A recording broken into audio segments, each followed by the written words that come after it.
Silicon Valley since the beginning of time, and you are considered the candidate of Silicon Valley, and I've never met you. So I think it begs the question.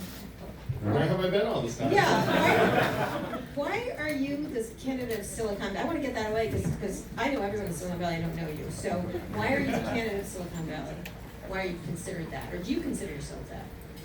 Well, I spent the last 7 years building an organization called Venture for America, and we were able to get support from people like Jeff Weiner, the CEO of LinkedIn, other Silicon Valley leaders, Reid Hoffman.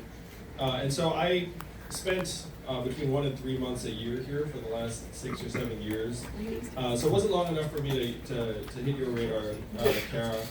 My parents met as graduate students at Berkeley. My brother's named after the Lawrence Observatory. I think that got some we used to joke that that's where my parents got busy, but I'm sure maybe a little too boring for that.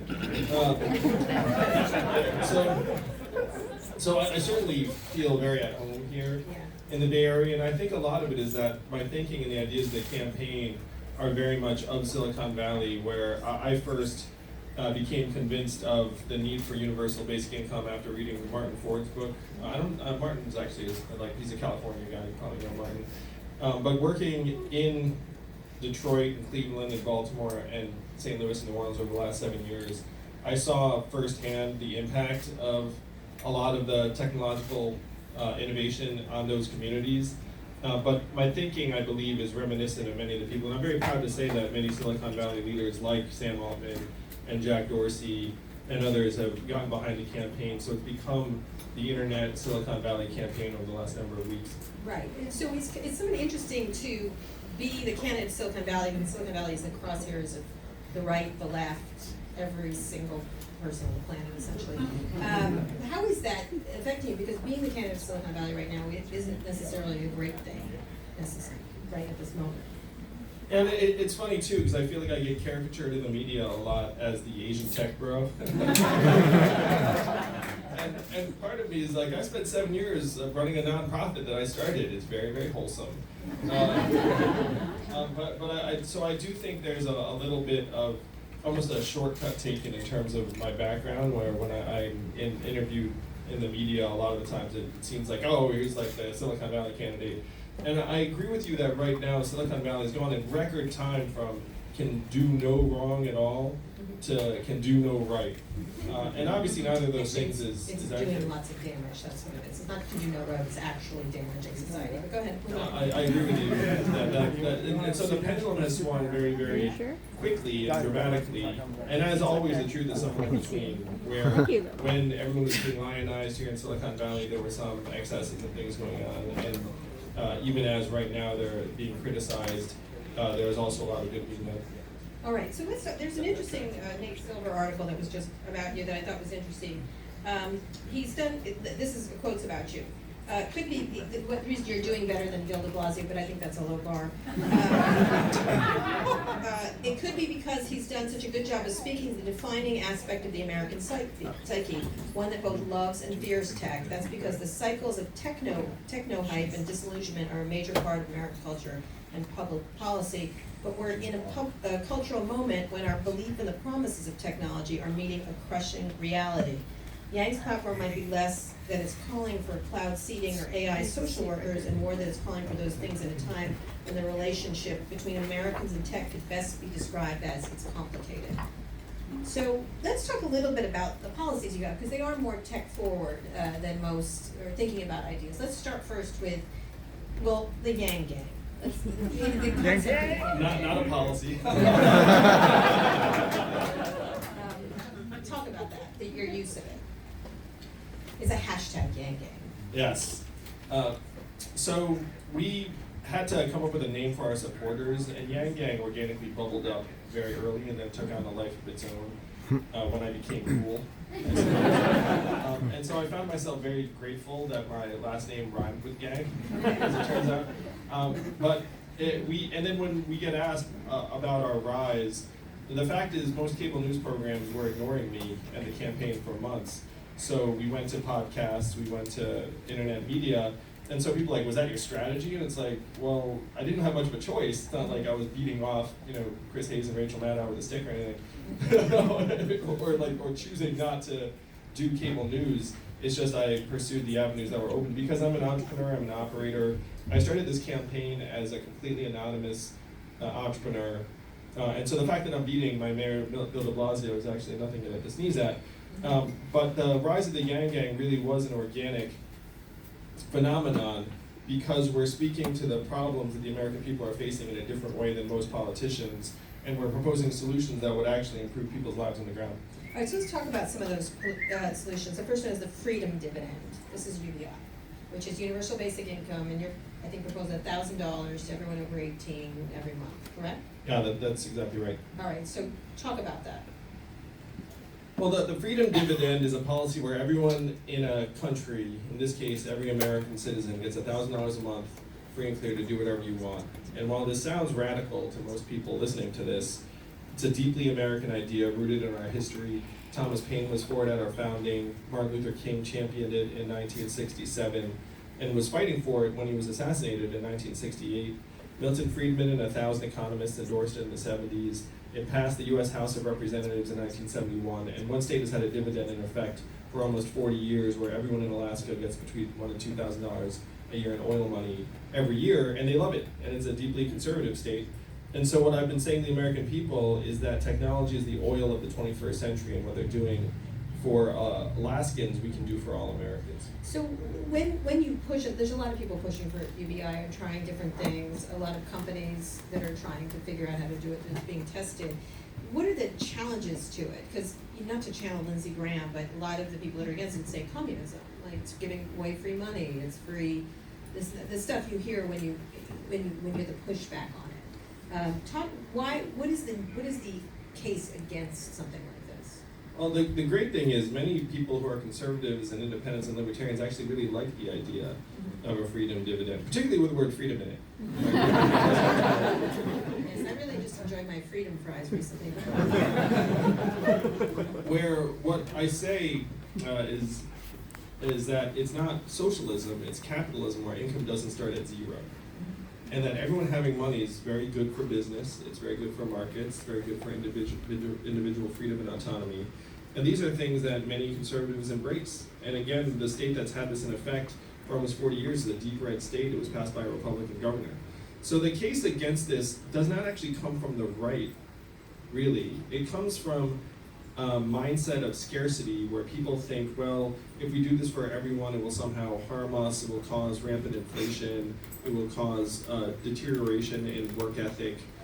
So these are the phantoms that people erect to try and object to universal basic income.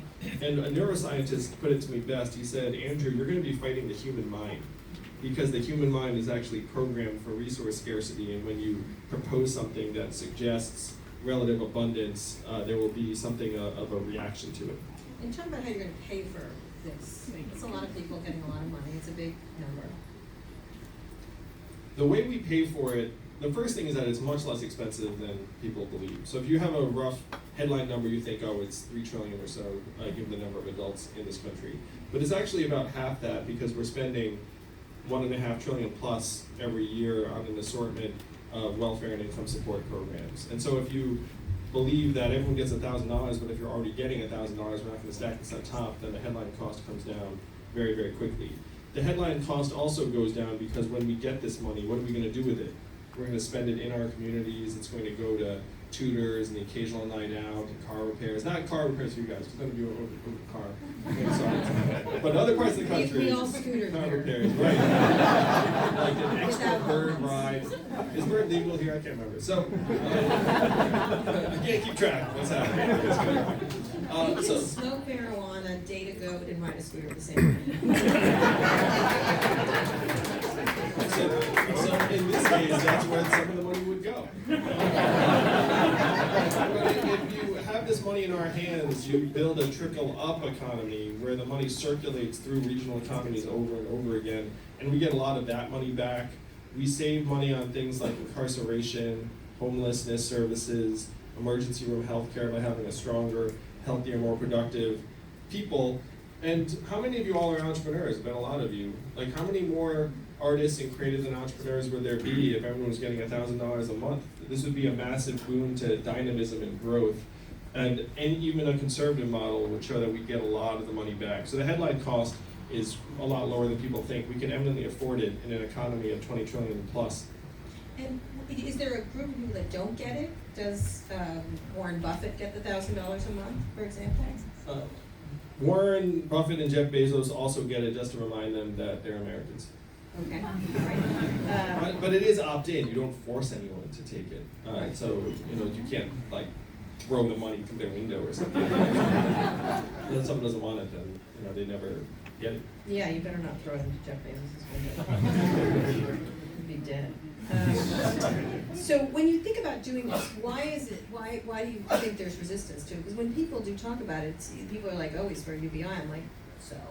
But it sounds like you're nuts sometimes when you bring it up to people. Is it such a, how would you get it through to citizens that it's a good idea versus sort of a way out, a far out idea?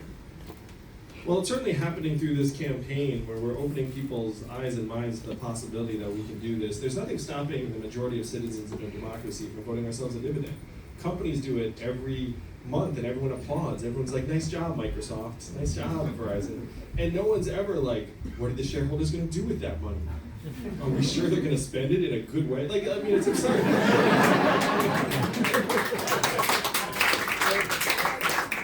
Where are the owners and shareholders of the society? We can declare ourselves a dividend. I'm running for president to help wake people up to this reality. And as I win this election, when I come into the White House, the Democrats will be so thrilled that I beat Donald Trump. They'll be like, yeah, let's pass a dividend and get more money in their hands. And then some of the Republicans, conservatives will look up and say, wait a minute, this is a massive win for Americans in rural areas and areas that have been left behind by automation. And I don't need 81% of Congress to pass this dividend. I just need 51%. All right. Another topic that you talked about a lot with Venture for America is being in the Rust Belt and these jobs. And the word you're using is robot apocalypse. Now, I kind of get it because I spent a lot of time trying to scare people about AI and robotics, automation, and AI are the three things that are coming. And I think, as you might know, that what's happening now, what's happening in the future is going to be so much more dramatic. Yeah, it's about to accelerate. In a way that's bigger, and so it's well beyond having the ability to get on scooters or date on Tinder or take an Uber. What's going to happen next is really quite dramatic. Talk about your vision of that beyond the truck driver's not going to have a truck. It's going to be an autonomous vehicle. Well, in my book, The War on Normal People, I tried to make it as accessible and understandable for anyone reading it. So I talk about the 5 most common jobs in the U.S. economy. The 5 most common jobs in the U.S. economy are number 1, administrative and clerical work, including call center workers. Number 2 is retail and cashiers. 3 is food service and food prep. 4 is truck drivers and transportation. And number 5 is manufacturing workers. What percentage of American workers do you think fall into one of those 5 categories? It's almost exactly half. It's 49%. So you don't even need to get to AI taking on the jobs of lawyers. I was a miserable attorney for 5 whole months. I guarantee you can automate that job. Yeah. But you don't even need to get to AI doing the job of lawyers, accountants, pharmacists, radiologists to see just how disastrous this is going to be for millions of American workers. When you look at 30% of malls closing, driving a truck is the most common job in 29 states. There are 2.5 million call center workers making $14 an hour. What do you think the time frame is on us replacing those call center workers with artificial intelligence? I think it's hard for people to imagine the idea, given right now we're at like the lowest employment, that jobs will disappear really quickly. It reminds me a little bit of the farm to manufacturing shift, where it happened over a shorter amount of time, but it did have these profound effects. I was interviewing Mark Andreessen about this, and one of the things he said was, he goes, well, it's like farming to manufacturing. There's so many more jobs in manufacturing. Everything turned out well. I said, yeah, but what happened to the blacksmith, the family of the blacksmiths, and everything else? And he said, well, who cares about that? And so talk about that concept of like what happens to these jobs, because it seems to me, something I always say is that every job, everything that can be digitized will be digitized.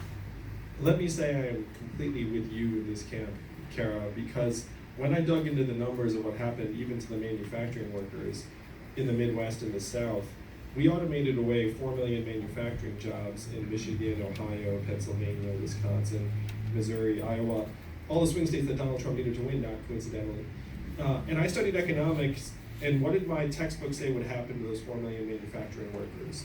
They would get retrained, reskilled, move for new opportunities, higher productivity jobs, all would go well. How many of you guys learned that in college?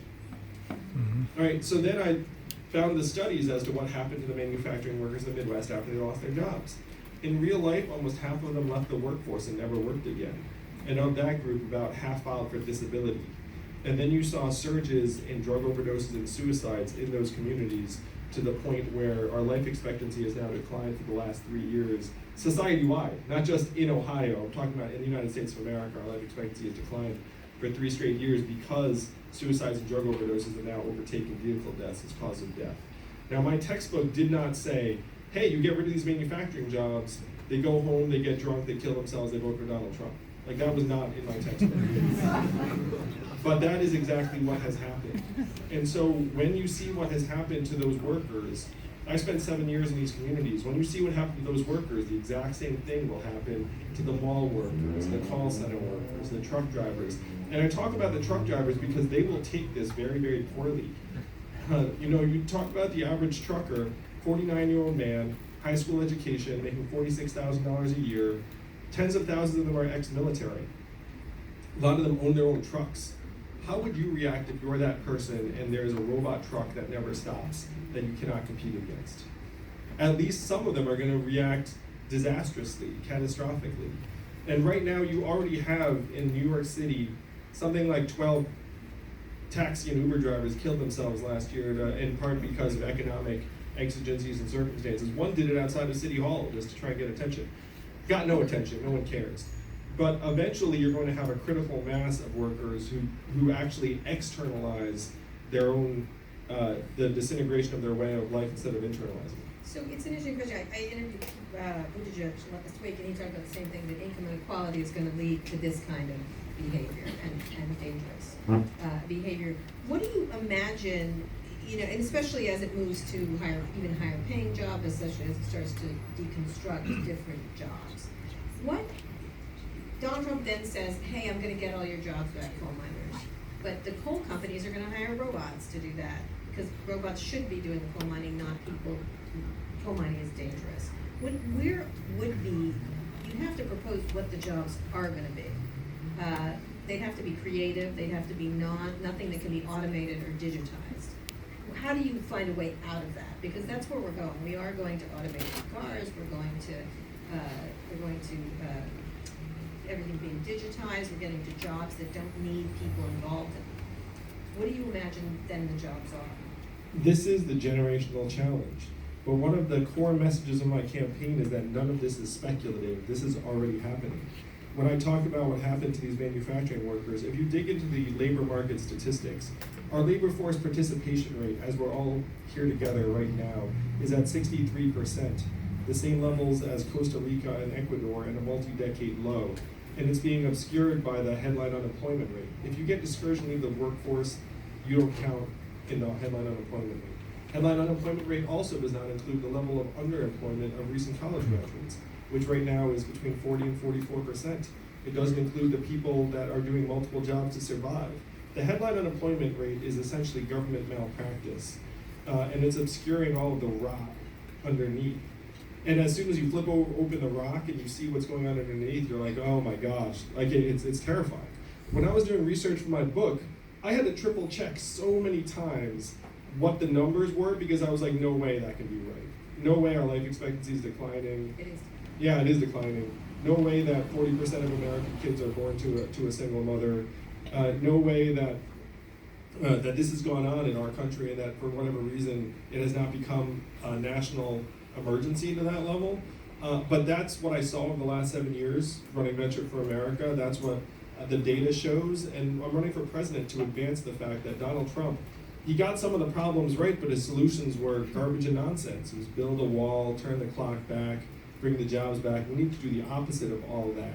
And I'm the man for that job, because the opposite of Donald Trump is an Asian man who likes math.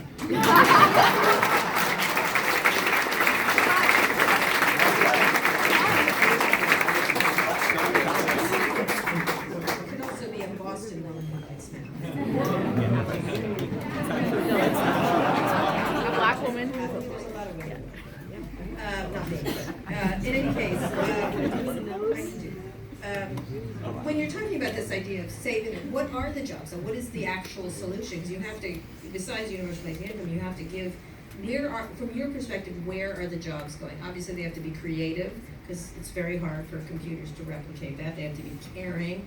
Like the job of doctors has to change from diagnostics to caring, for example. That's one job. Where do you see the most interesting jobs that you can imagine being created? So the first thing I want to do is I want to disabuse us of this retraining myth that's out there, that somehow we're going to retrain coal miners into coders or truckers into logistics specialists. This is going to sound very politician-y. I was just at a truck stop in Iowa, and if you went to those guys and were like, hey, have you ever had any interest in like this sort of coding career? They'd be more likely to punch you in the face. And they would be like, oh, I've always been interested in that. Like, let me give you my name. It's like, if you come with me, you'll see what I mean. So the question is, what are the jobs of the future? And the answer is that we need to create a human-centered economy that actually is built around our values and what we'd like to do. So if you imagine in America, which we can make happen very quickly, where everyone's getting $12,000 a year, how many people would pursue different forms of work as a result that they've always had some desire to pursue? And it would also recognize caregivers and parents, people like my wife who's at home with our 2 young boys, one of whom has autism. Right now the market values her work at 0, GDP values her work at 0, when we know that some of the most challenging and important work that's being done, and that is where the economy has to go. So the way we get to the jobs of the future is we actually redefine our economic measurements around our own health and well-being, our mental health and freedom from substance abuse, how our kids are doing, whether our elderly can retire in quality circumstances. Because if you have a fight for capital efficiency, we lose on an epic scale, on an historic scale. So you're calling human-centered capitalism? Yes. What's that mean? Is that socialism? Or I don't know what human-centered capitalism means. So right now, the purpose of our economy, broadly speaking, is to maximize GDP, hence, expansion, recession, maximize stock market price growth, and then you have this headline unemployment stat thrown in. To the extent you have guideposts for the economy. So what I'm proposing for human-centered capitalism is that record high GDP does us very little good if our life expectancy is going off a cliff. So what if you were to make life expectancy and health your economic output? What if you were to make our happiness and well-being? What if you were to make our childhood success rates? You build a scorecard and say, this is how we measure economic progress. You can have GDP as one measurement, but it's one of 10 measurements, and I would suggest maybe not the most compelling one. And then, as president, I would report how we're doing on the more meaningful numbers every year at the State of the Union. I'd be the first president to use a PowerPoint deck at the State of the Union. In part because right now we're subject to these embarrassing kabuki theater performances at the State of the Union. Like, it's so weird. It's so odd. I feel bad for the members of Congress who are like, do I stand and clap for this? Do I not? Like, that's like, so we can do better. And a lot of it is by getting the measurements right. Because if you have the wrong measurements, how can you ever make progress? Even the inventor of GDP said this is a terrible measurement for national well-being. We should never use it as that. But that was 100 years ago. Like, we haven't got any better since then. So that's what human-centered capitalism is, and I'm happy to say, Kara, that it's not very difficult. As president, one of my first acts will be to go down the street to the Bureau of Economic Analysis and say, GDP, very old, archaic. We have these other indicators, let's start using them in addition. That part is easy. Then the more interesting part becomes tying corporate and individual actions to progress on these measurements.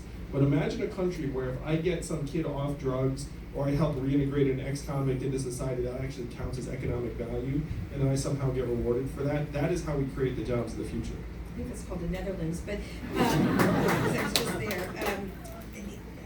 You're talking, these seem very reasonable, but just checking into news today, it seems like Washington today is on level batshit crazy. You had a pack of the Republicans saying racist things were racist. You then had the squad saying, yes, they're racist. It was back and forth.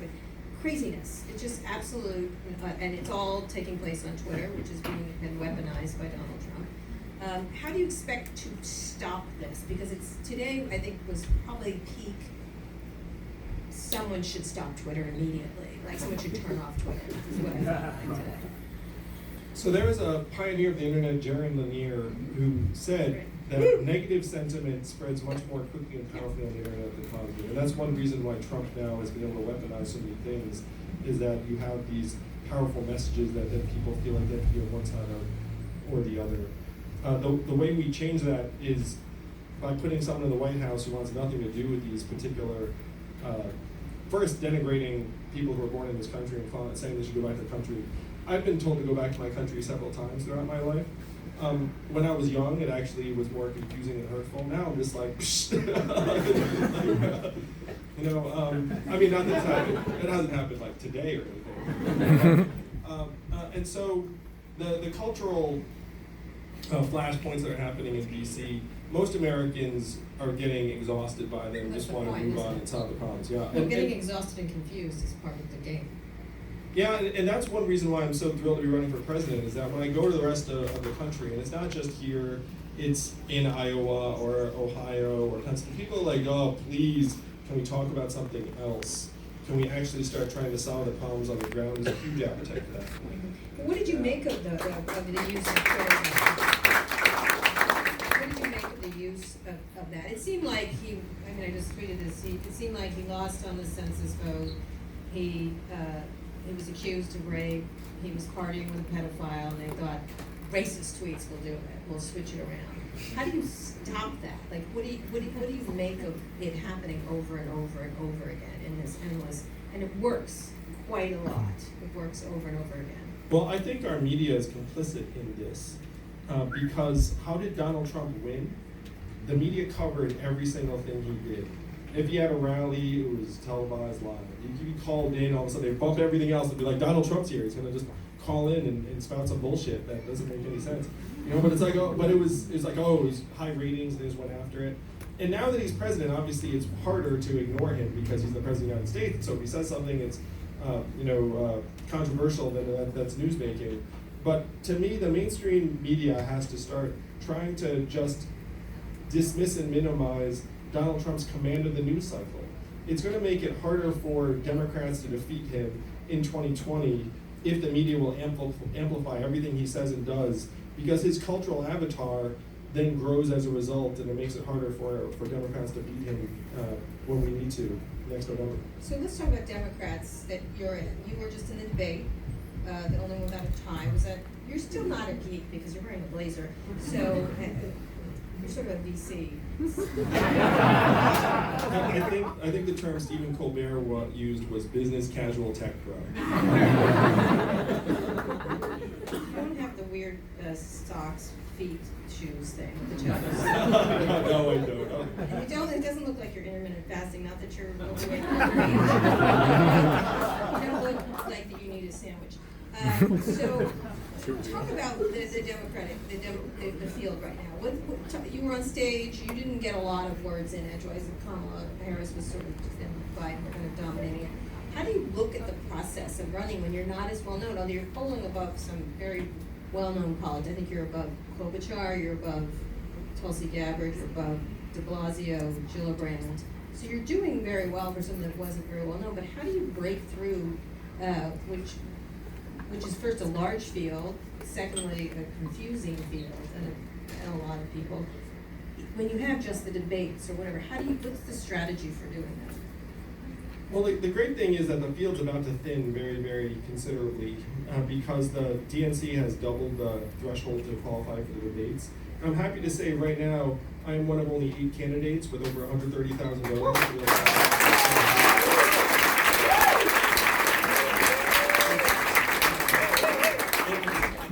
The truth of it is that of the 20 candidates in this next debate in July, more than half of them have their staff yelling at them, if you don't have some set the world on fire moment, we're all going to quit. Because your campaign is going to die because you're not going to make any debates, you're not going to raise any money, that's that. And so the dynamic is unfortunately set up for manufactured talking points and drama. Right. But the field is going to shrink a lot, and in the fall, when more and more Americans tune in, and instead of having 20 people on the debate stages, there are only 8 or 9 of us, then my message is going to get stronger, louder, clearer, and my following is going to grow, in part because a lot of the folks that are attracted to my campaign are not attracted to more established politicians. and a lot of them have gravitated towards some of the second-tier candidates. And so as a lot of those candidates, frankly, disappear, I'm going to end up with that support. I'm going to be the alternative to the establishment that grows the whole time, in part because I'm having a very different conversation about the issues that are facing this country. And I'm happy to say when someone joins the Yang Gang, it's hard to leave, apparently. No, if someone does leave, we don't do anything. I mean, there's no... and it's a very, very cheap gang to join. Our average donation is only $26, so our fans are even cheaper than Bernie's.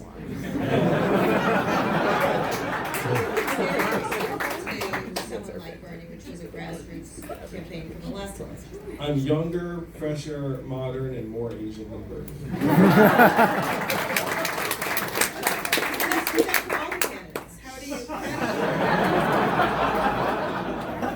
Kamala Harris. You know, I don't want to go down that road with Kamala. Yeah. I mean, Bernie is sort of easy, but... Yeah.